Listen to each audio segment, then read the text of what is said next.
আসসালামু আলাইকুম ওয়া রাহমাতুল্লাহি ওয়া বারাকাতুহু। আলহামদুলিল্লাহ ওয়াসসালাতু ওয়াসসালামু আলা আলিহি ওয়া সাহবিহি আজমাইন। আলহামদুলিল্লাহ, আজ আমরা জাহিলিয়াত পর্ব 14 যে বিষয়টি নিয়ে আলোচনা করব সেটা হলো হককে অস্বীকার করা এবং বাতিলকে সাব্যস্ত করা। আমাদের আলোচনা থেকে আজকে বিষয়টি স্পষ্ট হয়ে যাচ্ছে যে জাহিলি সম্প্রদায়ের মানুষেরা হক বা সত্য জিনিসটাকে অস্বীকার করতেন এবং বাতিল বা মিথ্যা জিনিসটাকে সাব্যস্ত করতেন। এর মানে এমনটা দাঁড়ায়, আল্লাহ সুবহানাহু ওয়া তাআলা যে সমস্ত জিনিসগুলো আমাদেরকে করতে বলেছেন, আদেশ দিয়েছেন, জাহিলি সম্প্রদায়ের মানুষেরা সেই সমস্ত জিনিসগুলোকে নিষিদ্ধ মনে করতেন তাদের জন্য। আবার আল্লাহ সুবহানাহু ওয়া তাআলা যে সমস্ত জিনিসগুলোকে নিষেধ করেছেন, ঠিক জাহিলি সম্প্রদায়ের মানুষেরা সেই সমস্ত জিনিসকে তারা নিজেদের জন্য সাব্যস্ত করতেন। মানে জাহিলি সম্প্রদায়ের মানুষদের রীতি বা পদ্ধতি ছিল সম্পূর্ণই ভিন্ন। আল্লাহ সুবহানাহু ওয়া তাআলা যে সমস্ত কাজগুলো করতে বলছেন সেই সমস্ত কাজের তারা বিরোধিতা করছেন। আল্লাহ সুবহানাহু ওয়া তাআলা যে সমস্ত কাজগুলো নিষিদ্ধ করতেন সেই সমস্ত কাজগুলো তারা করছেন। আমরা যদি জাহিলি সম্প্রদায়ের মানুষদের কিছু উদাহরণ দেখি, আল্লাহ সুবহানাহু ওয়া তাআলা পবিত্র কোরআন এবং সুন্নাহয় তাওহীদকে আঁকড়ে ধরে থাকতে বলেছেন এবং শিরককে আল্লাহ সুবহানাহু ওয়া তাআলা নিষেধ করেছেন। কিন্তু জাহিলি সম্প্রদায়ের মানুষরা কি করতেন? তাওহীদকে অস্বীকার করে দিয়ে শিরককে সাব্যস্ত করতেন। কেমনটা হতে দেখেন, জাহিলি সম্প্রদায়ের মানুষেরা আল্লাহ সুবহানাহু ওয়া তাআলা বলছে তোমরা তাওহীদ গ্রহণ করো। তাওহীদ মানে কি? আল্লাহ সুবহানাহু ওয়া তাআলা একত্ববাদ। আল্লাহ সুবহানাহু ওয়া তাআলা একত্ববাদকে আল্লাহ সুবহানাহু ওয়া তাআলা গ্রহণ করতে বলেছেন। তাওহীদ সাধারণত 3 প্রকারের। এক নম্বর হচ্ছে তাওহীদের রুবুবিয়া, মানে পৃথিবীতে জীবনদাতা, আইনদাতা, বিধানদাতা, সমস্ত কিছু স্রষ্টা একমাত্র আল্লাহ সুবহানাহু ওয়া তাআলা। আল্লাহ সুবহানাহু ওয়া তাআলা ছাড়া পৃথিবীতে কেউ আমাদেরকে জীবন দিতে পারে না, কেউ আইন দিতে পারে না, কেউ কোনো বিধান দিতে পারে না, কেউ মৃত্যু দিতে পারে না। এই যে সমস্ত কিছুই আল্লাহ সুবহানাহু ওয়া তাআলার পক্ষ থেকেই হয় এবং আল্লাহ সুবহানাহু ওয়া তাআলা আমাদেরকে দেন। এটার নাম হচ্ছে তাওহীদের রুবুবিয়া। তাওহীদের উলুহিয়াটা কি? তাওহীদের উলুহিয়াটা হলো যে একমাত্র ইবাদত করতে হবে আমাদেরকে আল্লাহ সুবহানাহু ওয়া তাআলার। ইবাদত একমাত্র আল্লাহ সুবহানাহু ওয়া তাআলাকে করতে হবে। পৃথিবীতে যত ধরনের ইবাদত আছে আল্লাহ সুবহানাহু ওয়া তাআলা ছাড়া অন্য কোনো ব্যক্তি সেই ইবাদতগুলো পাবে না। তাওহীদের আসমা ও সিফাত মানে কি?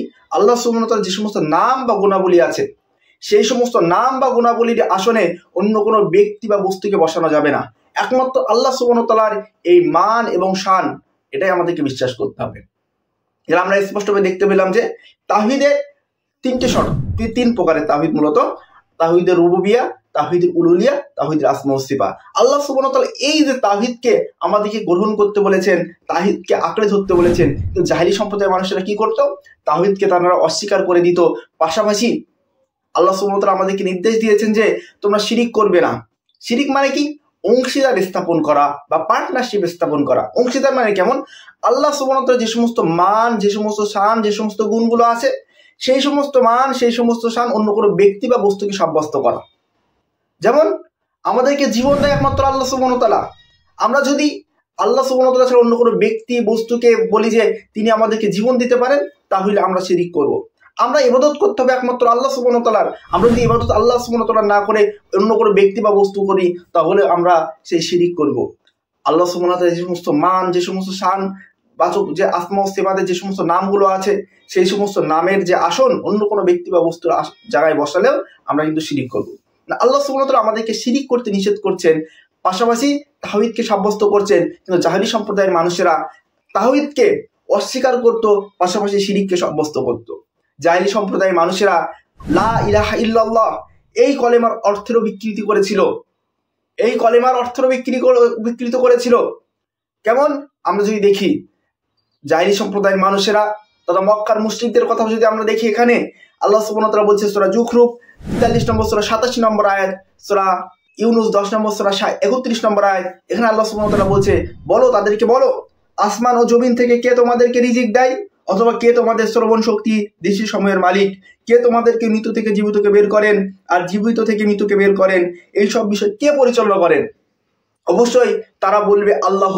মানে মক্কার মুশরিক তথা জাহিলি সম্প্রদায়ের মানুষরা একটা জিনিস বিশ্বাস করত যে আল্লাহ সুবহানাহু ওয়া তাআলা তাদেরকে জীবন দেন, আল্লাহ সুবহানাহু ওয়া তাআলা তাদেরকে মরণ দেন, আল্লাহ সুবহানাহু ওয়া তাআলা তাদেরকে দৃষ্টিশক্তি দিয়েছেন, আল্লাহ সুবহানাহু ওয়া তাআলা তাদেরকে শ্রবণ শক্তি দিয়েছেন, আল্লাহ সুবহানাহু ওয়া তাআলা তাদেরকে রিজিকও দেন। কিন্তু পাশাপাশি জাহিলি সম্প্রদায়ের মানুষেরা শিরিক করত। কেন শিরিক করত? কিভাবে শিরিক করতো জাহিলি সম্প্রদায়ের মানুষেরা? জাহিলি সম্প্রদায়ের মানুষেরা এই যে তাওহীদের রুবুবিয়ার উপরে বিশ্বাস থাকার সত্ত্বেও কলেমা লা ইলাহা ইল্লাল্লাহর অর্থের বিকৃতি করেছে। কেমন ভাবে? লা ইলাহা ইল্লাল্লাহ, আমরা এলাহ রূপে আল্লাহ ছাড়া অন্য কাউকে মানি না, আমরা এলাহ রূপে অন্য কোনো ব্যক্তি বা বস্তুকে মানি না। এলাহ রূপে মানার অর্থ কি?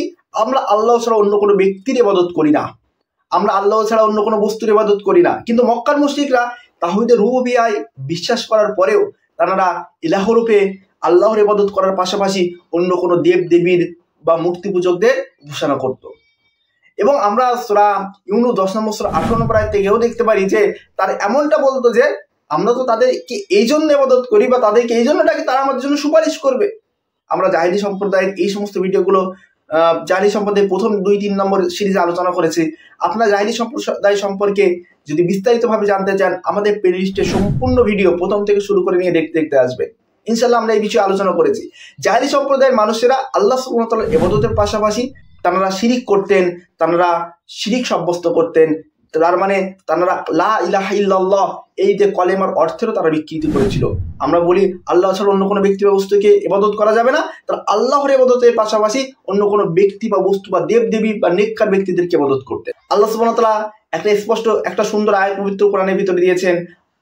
সূরা আনকাবুত 29 নম্বর সূরা 52 নম্বর আয়াত আল্লাহ সুবহানাহু ওয়া তাআলা বলছে আল্লাযীনা আমানু বিল বাতিলি ওয়া কাফারু বিল্লাহি উলাইকা হুমুল খাসিরুন। যারা বাতিলের উপর ঈমান আনে, যারা মিথ্যার উপর ঈমান আনে তারা তো আল্লাহকে অস্বীকার করে। যারা বাতিলের উপর ঈমান আনে তারা তো আল্লাহকে অস্বীকার করে এবং তারাই হবে ক্ষতিগ্রস্ত। তারাই কি ক্ষতিগ্রস্ত? আল্লাহ সুবহানাহু ওয়া তাআলা সূরা আনকাবুত 29 নম্বর সূরা 52 নম্বর আয়াতে স্পষ্টভাবে বললেন উলাইকা হুমুল খাসিরুন, তারাই হবে ক্ষতিগ্রস্ত যারা আল্লাযীনা আমানু বিল বাতিলি, যারা আল্লাহ ছাড়া বাতিলের প্রতি ঈমান আনে, মিথ্যার প্রতি যারা ঈমান আনে। তাহলে মিথ্যা কতটা ভয়ানক স্পষ্ট আপনারা বুঝতেই পারছেন। সত্যকে গ্রহণ করা, সত্যকে আঁকড়ে ধরা, এটা মুসলিম যুগের বা স্বর্ণ যুগের একটি মানুষদের স্বভাব।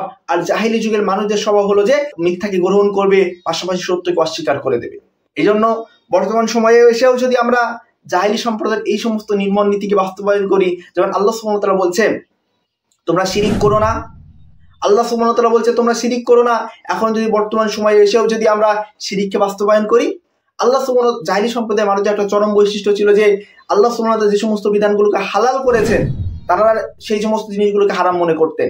আল্লাহ সুবহানাহু ওয়া তাআলা যে জিনিসগুলোকে হারাম করেছেন তারা আবার সেই জিনিসগুলোকে হারাম মনে করতেন। মানে আল্লাহ সুবহানাহু ওয়া তাআলা বিরোধিতা করায় যেন জাহেলি যুগের মানুষদের একটা চরম স্বভাবের হয়ে গিয়েছিল। আল্লাহ সুবহানাহু ওয়া তাআলা স্পষ্টভাবে বলছেন যে তোমরা মুশরিকদেরকে অভিভাবক রূপে গ্রহণ করো না। জাহেলি সম্প্রদায়ের মানুষেরা ঠিক মুশরিকদেরকে অভিভাবক রূপে গ্রহণ করতেন।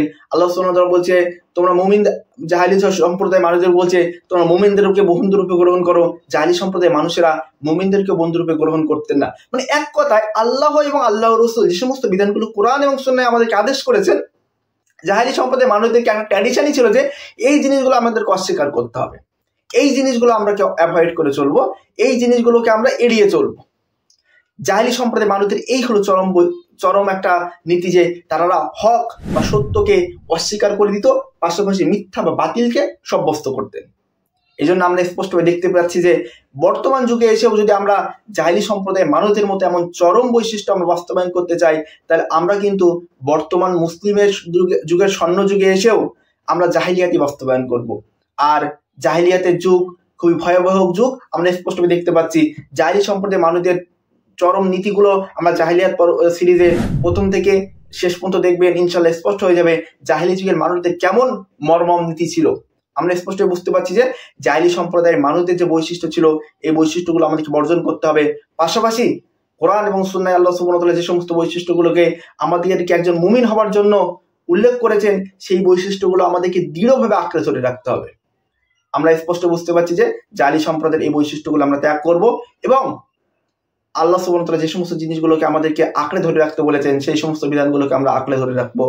আজ এই পর্যন্তই, দেখা হবে পরের কোনো ভিডিওতে। আসসালামু আলাইকুম ওয়া রাহমাতুল্লাহি ওয়া বারাকাতুহু।